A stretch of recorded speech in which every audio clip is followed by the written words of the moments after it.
Health Supernova 2025. All right, guys, we're coming to you from the Capital Factory Health Supernova 2025. Connectivity is palpable. We are enjoying our time very much here. So much so that we drove from Peoria, Illinois and arrived at 2 o'clock in the morning to be a part of this great event. And we're staying another day.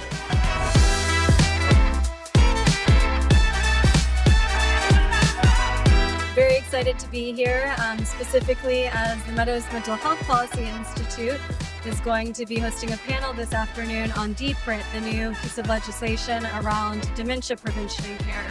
And I'm really looking forward to hearing more about what opportunities are going to come from that and the future of Texas as it relates to mental health.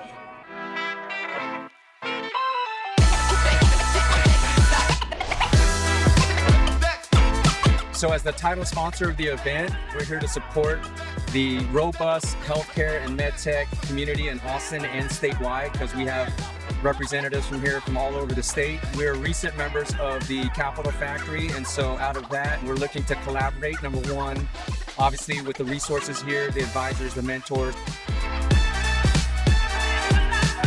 The biggest thing for this is just kind of connecting with other people in the healthcare industry, learning more about the space, what Capital Factory does. Health Supernova 2025.